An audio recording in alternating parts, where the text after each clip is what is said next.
बिस्मिल्लाहिर्रहमानिर्रहीम। Respected aspirants, अस्सलाम वालेकुम। Babar Nadeem here. Respected aspirant, आज मैं आपको 10-5 के तहत खुला का ऑर्डर लिखना सिखाऊंगा और ये बहुत इंपॉर्टेंट है एग्जाम पॉइंट ऑफ व्यू से। मच एक्सपेक्टेड हम जजेस के लिए ये रूटीन का स्टीरियोटाइप ऑर्डर है, लेकिन आप लोगों के लिए और एग्जामिनर के मुताबिक आप लोगों को टेस्ट करने के लिए ये जो है ये बड़ा हॉट फेवरेट जो है एक क्वेश्चन है जो पेपर में जो है वो पूछा जा सकता है। रिस्पेक्टेड एस्पिरेंट, मैं अगर चाहूँ तो मैं आपको लिखा लिखाया ऑर्डर भी दे सकता हूँ, लेकिन मेरा मकसद ये होता है कि मैं आपको ये ना बताऊं हाउ टू ईट फिश, मैं आपको बताऊं हाउ टू कैच फिश, कि कल को आप खुद कोई भी ऑर्डर जो है वो खुद लिख सकें। तो ये वो वजह है कि मेरा ऑर्डर थोड़ा सा, मेरा लेक्चर थोड़ा सा लंबा हो जाता है इस वजह से कि मैं पहले आपको लॉ समझाता हूँ और फिर उसके मुताबिक को अब बच्चों की तरह आपके साथ वो ऑर्डर जो है वो लिखता हूँ। तो मकसद उसका ये होता है कि एक तो ये है कि आपको खुद चीज़ आ जाए, खुद क्रिएटिव हो जाए, आप कोई भी ऑर्डर आपको लिखना आ जाए उसकी बुनियाद पे। फिर एक ये चीज़ है कि जब हम लॉ को ले के साथ ऑर्डर लिखेंगे तो हम बहुत सारी और प्रोपोजिशंस को भी कवर करेंगे। तो दिस इज़ द रीज़न कि मैं जो है वो लेक्चर जो है वो लेंथी हो जाता है, लेकिन मेरा मकसद ये होता है कि मैं आपको उस पर फुली कॉन्सेप्ट भी डिलीवर कर दूं और प्रैक्टिकल अप्रोच से भी आपको बता दूं। तो स्टार्ट करते हैं। अच्छा, पहले हम ना वो लॉ को देखेंगे, फिर उसके बाद जो है वो हम आगे चलेंगे, ठीक है। और एक्चुअली हमारा ऑब्जेक्टिव क्या था? हमारा ऑब्जेक्टिव ये था कि हम जो शेड्यूल में दिए हुए हैं सारे मैटर वन बाय वन उसके ऊपर हम लोग जो भी मैं प्रैक्टिकल नॉलेज आपको देना चाह रहा हूँ वो दे रहा हूँ। तो लास्ट डेट पे मैंने कुछ डेजोल्यूशन ऑफ मैरिज के बारे में आपको शायद वो प्लेंट लिखना बताया था और मैंने बताया था वही प्रिंसिपल आगे अप्लाई होंगे। और आज हम खुला की जो है वो लिखेंगे, वो ऑर्डर उसका जो है वो लिखेंगे। तो थोड़ी देर के लिए मैं आपको लॉ में लेके चलता हूँ। अच्छा, आपको पता है कि एक स्टैट्यूट में एक स्कीम होती है हर चीज़ की लिखने की ना, एक स्कीम के तहत लिखा जाता है। मसलन अगर मैं ये फैमिली कोर्ट एक्ट की तरतीब देखूं तो देखें, सेक्शन 7 के तहत सूट फाइल हो रहा है, 8 के तहत डिफेंडेंट की समनिंग हो रही है, और 9 के तहत जो है वो क्या हो रहा है, 9 के तहत क्या हो रहा है, रिटर्न स्टेटमेंट आ रहा है। तो बच्चों अगर इस तरह आप इंडेक्स को स्कीम के तहत याद रखोगे ना तो फिर आपको सेक्शन भी याद रह जाएंगे। और 10 में आ गया प्री ट्रायल प्रोसीडिंग, ठीक है। तो थोड़ा सा मैं आपको जो है वो बताता भी हूँ। देखिए ना, फैमिली में खुला तक जब बोर्ड ने जिस दिन ऑर्डर करना है उससे पहले क्या हुआ है वो थोड़ा सा मैं आपको बताना चाह रहा हूँ। कि दावा दायर हुआ, डिफेंडेंट की तलबी होगी, डिफेंडेंट आ गया और डिफेंडेंट ने वकालतनामा दिया, और उसके बाद डिफेंडेंट ने रिटर्न स्टेटमेंट दे दिया। और उसका रिटर्न स्टेट आने के बाद अब कोर्ट उसको प्री ट्रायल प्रोसीडिंग के लिए फिक्स करेगा। किसके लिए? प्री ट्रायल प्रोसीडिंग के लिए फिक्स करेगा। तो आज हम बेसिकली क्या करने लगे हैं, वो प्री ट्रायल प्रोसीडिंग वाला जो है वो क्या करने लगे हैं कि हम यानी उसी दिन अगर प्रोसीडिंग नहीं होती तो कोर्ट जो है वो खुला क्या क्या कर देगी, ऑर्डर जारी कर देगी, ठीक है। इंशाल्लाह मैंने अब ये डिसाइड किया कि मैं कोई भी सिविल की और फैमिली की कोई भी एक फ़ाइल ले आया करूँगा और उस पे आपको ना एक कहानी की तरह बताऊँगा कि वो फ़ाइल में क्या हुआ चलता चलता और फिर अल्टीमेटली फाइनल ऑर्डर क्या हुआ। उसका फ़ायदा ये होगा कि एक फ़ाइल बताने में मैं आपको जितने भी इम्पोर्टेंट टॉपिक होंगे सब्जेक्ट में वो सारे उसमें इम्प्लीमेंटेड होंगे, तो वो सारे ही जो है उसमें गो थ्रू हो जाएंगे।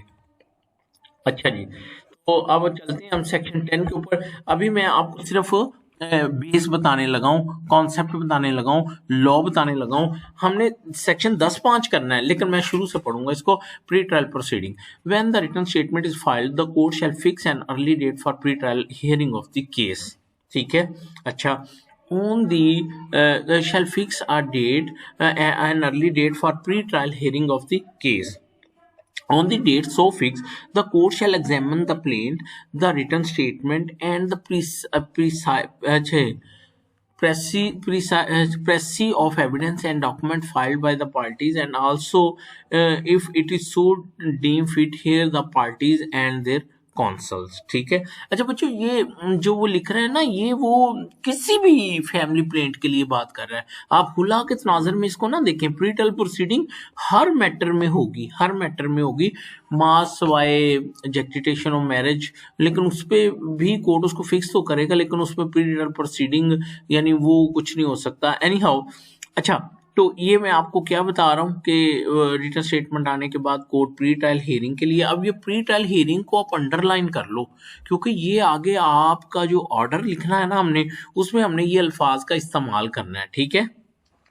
अच्छा जी, on the date so fixed, the court shall examine the plaint, the written statement, if any, and the pressy of evidence and document filed by parties, and shall also, if so deem fit, hear the parties and their counsel, ठीक है।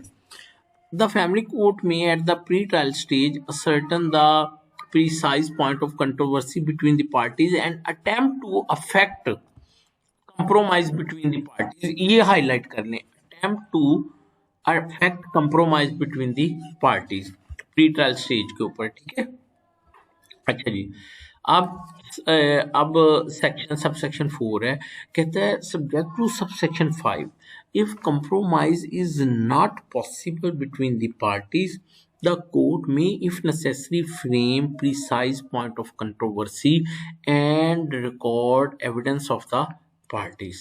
अगर court समझ, subject to section 5 खुला वाला, यानी खुला में वो कह रहा है कि वो कोई इशू वगैरह फ्रेम नहीं होने देगा ना। Subject to section 5, if compromise is not possible between the parties, the family court में if necessary frame precise point of controversy and record evidence of the parties. क्यों जी, हो गया क्लियर। अब आ जाए मेन के ऊपर। अच्छा, इसको भी हाईलाइट कर ले, if compromise is not possible between the parties, इसको भी हाईलाइट कर लें। अब आ जाए 10-5 खुला वाला, ठीक है। इन सूट फॉर, अगर आप वहां से केपी के से हैं तो फिर वहां पे अभी शायद लॉ डिफरेंट है, वहां सेक्शन 10(4) ही है, ठीक है।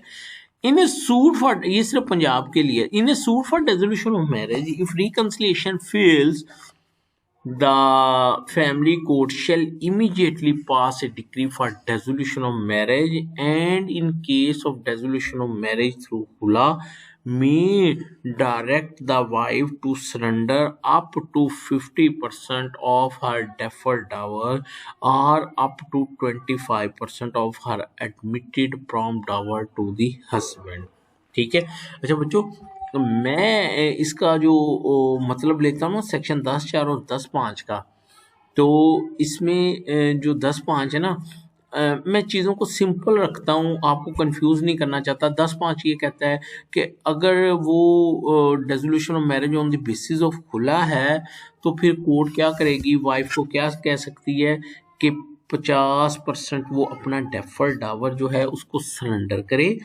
और up to 25% of her admitted prompt dower, ठीक है, टू द हस्बैंड। अच्छा, अब मेरी एक बात सुनिए बच्चों, एक निकाहनामे में जो डावर लिखा जाता है वो वो उसकी 2-3 पॉसिबिलिटी है, या तो वो सारा प्रॉम्प्ट होगा और पेड होगा, ठीक है, या वो क्या होगा, डेफर्ड होगा, अनपेड होगा ना। डेफर्ड वही है ना, payable at the time of death और डिवोर्स, ठीक है, वही है, या हैपनिंग ऑफ या after expiry of certain period. तो या वो क्या होगा, प्रॉम्प्ट होगा या पेड होगा, ठीक है, और या वो डेफर्ड होगा, अनपेड होगा, या वो दोनों ही होंगे।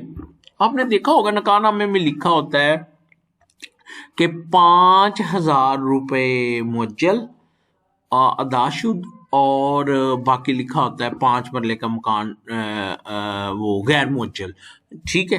तो बच्चों, अब यहाँ पे इस चीज़ को जो है वो आप क्लियर करो, इस चीज़ को समझने की कोशिश करो कि या डावर जो होगा वो प्रॉम्प्ट होगा, या वो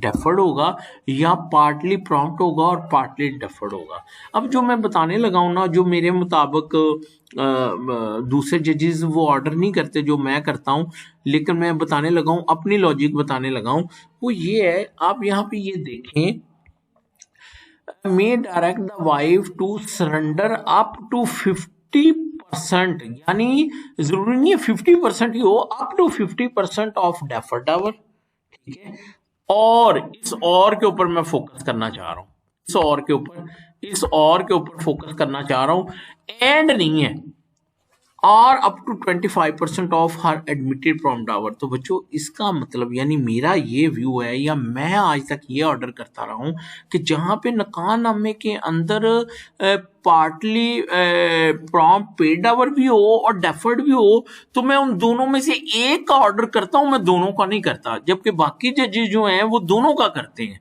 मेरा ये कहना है यहाँ और की इंटरप्रिटेशन ये है कि जज साहब ने दोनों में से एक का जो है वो क्या करना है, वो ऑर्डर करना है। ठीक है, अच्छा जी, उसके बाद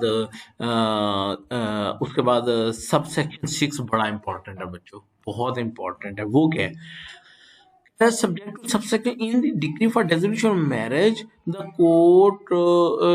family court shall direct the husband to pay whole or part of the outstanding dower to the wife। ठीक है, होल और पार्ट ऑफ दी, ये थोड़ा सा ना आपको ना समझाने वाली चीज है। इसके लिए ना मैं आपको थोड़ी देर के लिए ना एक डॉक्यूमेंट, आप फर्ज कर लें कि एक नकाहनामे के अंदर ना बच्चों ये चीज लिखी हुई है, क्या बोला कि इस तरह कर लेता हूँ, ₹10 लाख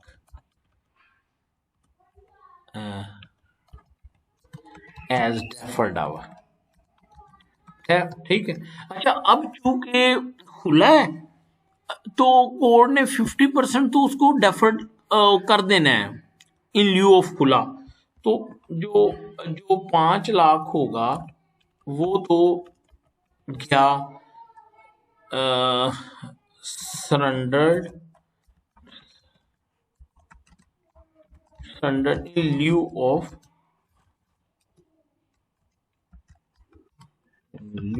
खुला। अच्छा, 5 लाख तो गया क्योंकि उसने खुला लिया है। अब जो बाकी 5 लाख है जो कि नकाहनामे के तहत अभी पे नहीं हुआ, उसका क्या करना है। अब मैं 10(6) को दोबारा पढ़ता हूँ। Subject to subsection 1, in decree for dissolution of marriage, the family court shall direct the husband to pay whole or part of the outstanding deferred dower। ये part of the outstanding Dawar, ये जो फिर इसका मतलब है, अब कोर्ट ने under 10(6) जो है वो कोर्ट ने क्या ऑर्डर करना है कि बकिया का 5 लाख रुपया जो है वो भी उसको दिलाना है, डिग्री करना है बीबी के फेवर में, चाहे उसने मांगा है चाहे उसने नहीं मांगा। मेरी बात समझ आ गई है कि कहना वो चाह रहा है कि जब डिसोल्यूशन ऑफ मैरिज की डिक्री कोर्ट जारी करने जा रही है तो कोर्ट ने डावर के तनाजर में जो है वो क्या कहते हैं, जो वापस करवाया उसको, जो उसको वापस करवा दिया, सरेंडर करवा दिया उसको, वो तो हो गया ओके। लेकिन जो मसलन बकिया होगा उसको कोर्ट ने 10(6) के तहत जो है वो क्या करना है, वो डिक्री भी करना है। अच्छा, अब मैं आपको एक बात बताने लगा हूं, ये होल क्यों लिखा उसने, पार्ट ही जाना है ना, पार्ट होल क्यों लिखा है, होल क्यों लिखा है उसने, इसकी मैं आपको एक एग्जांपल देता हूं। देखो बच्चों, अब एग्जांपल ये है कि एक था प्रॉम्प्ट डावर, वो था जी, फर्ज कर लें वो था 2 लाख रुपया प्रॉम्प्ट, या और ये पेड था, ये क्या था, पेड, प्रॉम्प्ट डावर और पेड था। ठीक है, और एक था डेफर्ड डावर और वो था कितना, वो कितना था, 10 लाख। ठीक है, अच्छा, मैं 10(5) के तहत चूंकि खुला था तो मैंने क्या किया कि मैंने आपको बताया ना, मैंने दोनों में से एक का ऑर्डर करना है। किस में करना है, दोनों में से एक का ऑर्डर करना है। तो मैंने सोचा यार कि ये मैं क्यों ना ये जो प्रॉम्प्ट डावर है मैं इसका ऑर्डर कर दूं। ठीक है, तो मैंने कहा return 25% of paid Dawar ₹2 lakh. अब मेरी बात सुनिए, 2 लाख का 25% जितना भी बनेगा 50,000 रुपया वो क्या करेगी, वापस करेगी। अब बच्चों आप बताओ कि अब 10 के तहत डिग्री कितना होना है, होल, डेफ और होल, क्योंकि मैंने बताया था ना दोनों में से एक ऑर्डर करना है। तो जब मैंने 10/5 का ऑर्डर कर दिया है तो अब मैंने दूसरा जो है डेफर डावर वो मैंने क्या करना है, होल डिग्री करना है।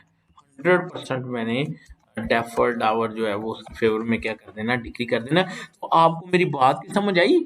अब मैं पढ़ता हूँ 6 का order, subject to sub section 5 in decree for dissolution marriage the family court shall direct the husband to pay whole or part of the outstanding deferred dower to the wife. मेरा ख्याल है आपको समझ आ जाएगा। अच्छा बच्चों, मैं आपको एक आइडियल सिचुएशन बता रहा हूँ जहां पे हस्बैंड ने जवाब दावे में डावर को डिनाई किया होगा कि जनाब ये तो मैं पे कर चुका हूं, ठीक है, या ये फिक्स ही नहीं हुआ था, वहां तो इशू लगेंगे। लेकिन हम एक आइडियल सिचुएशन लेके चल रहे हैं कि उसने कोई डिनाई नहीं किया, उसने जो डावर फिक्स हुआ था उसको एडमिट किया हुआ है। ये मैं आपको उस सिचुएशन में लेके चल रहा हूँ, ठीक है। अच्छा, एक चीज मैं बताता चलो बच्चों, देखो अगर तो पेड डावर है, क्या है, पेड डावर है, तो फिर कोर्ट किस चीज का ऑर्डर करेगा, रिटर्न का ना, बीबी को कहेगा कि वापस करो ना। और अगर होगा वो डेफर डावर, अनपेड, अनपेड या डेफर डावर, तो फिर जाहिर बात है अभी पे नहीं हुआ, तो फिर बीबी को क्या किया जाएगा, सरेंडर करो। तो कि आपको रिटर्न और सरेंडर वाले वर्ड की भी समझ आ गई कि जब हमने पेड डावर का अप टू 25% वापसी का ऑर्डर करना है तो वर्ड इस्तेमाल करना है रिटर्न का, और जब हमने अनपेड डेफर डावर का हमने ऑर्डर करना है तो फिर हमने किस चीज का ऑर्डर करना है, फिर हमने उसको कहना है कि तुमने डाबर तो तुम्हें अभी मिला नहीं है, ठीक है, तो तुमने जो इससे ₹1,00,000 लेना था उसमें 50,000 सरेंडर कर दो, और 10(6) के तहत कहना है कि 50,000 तुम्हारी फेवर में डिक्री कर रहे हैं। हाँ जी बच्चों बोलो, आपको समझ आ गई। अच्छा, बहुत सारों का ना वो सॉरी, वो कला को ये भी नहीं पता कि 10(6) क्या है। चले, अच्छा एनी हाउ, अब हम वो जो है अ, हम लोग जो है वो ऑर्डर लिखें। चलें, लेट्स सी, हम ऑर्डर लिखना जो है वो स्टार्ट करते हैं, ठीक है।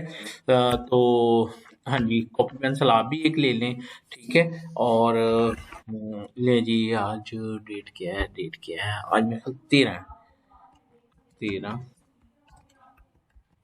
13/2/2022।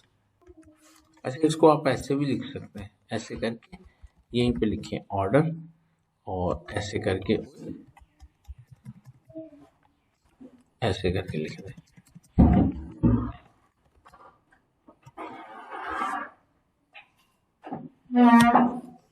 देखिए, अब हमने क्या लगानी है, अटेंडेंस प्रेजेंट। बेशक आपको पेपर में ना ये वाली चीज जो मैं बोल्ड कर रहा हूँ इसको मार्कर से लिखिएगा, बाकी आप सिंपल पेन से जो है वो लिखिएगा, यानी अगर ब्लैक मार्कर है तो ब्लू पेन से लिखिएगा, ठीक है। अच्छा जी, प्रेजेंट। अच्छा, अब हमने लगानी है अटेंडेंस। तो अब आप सिचुएशन को समझे कि उस वक्त जो है वो प्लेंटिफ भी हाजिर होगी, डिफेंडेंट भी हाजिर होगा, और उनके कौंसल भी हाजिर होंगे। एक आइडियल सिचुएशन की बात कर रहा हूँ, लेकिन अगर फर्ज करें डिफेंडेंट नहीं आएगा तो होना तो वो फिर भी डिक्री है, लेकिन हम आइडियल सिचुएशन की, तो सबसे पहले हम यहाँ पे लिखेंगे प्लेंटिफ, ठीक है। बेशक आप नाम लिखें या ना लिखें वो आपकी मर्जी है, कर दें शाजिया इन पर्सन, ले। अच्छा, इसको एक मिनट, अच्छा ये हो गया, और learned counsel for plaintiff Mr Ali, ठीक है। अब defendant Ahmed in person, learned counsel for defendant Mr Shahid. लो जी, मैंने अटेंडेंस लगा दी। बेशक आपको लिखिएगा चाहे ना लिखिएगा बाय नेम, लेकिन लिख भी देंगे तो कोई इतना इशू नहीं बनेगा, ठीक है। लाइन स्पेसिंग ऑप्शन, अच्छा अच्छा नहीं। अच्छा, अब बच्चों मैंने आपको क्या बताया था मैंने आपको क्या बताया था, एक ऑर्डर के 3 हिस्से होते हैं, ठीक है। तो अब आज केस किस लिए फिक्स है, प्री ट्रायल हियरिंग के लिए या प्री ट्रायल रिकंसिलिएशन के लिए फिक्स है? ऐसे ही है ना वो, कहाँ गया वो सेक्शन 10(5), यही है ना? ये क्या लिखा हुआ है, the court shall fix an early date for pre trial hearing of the case, ठीक है।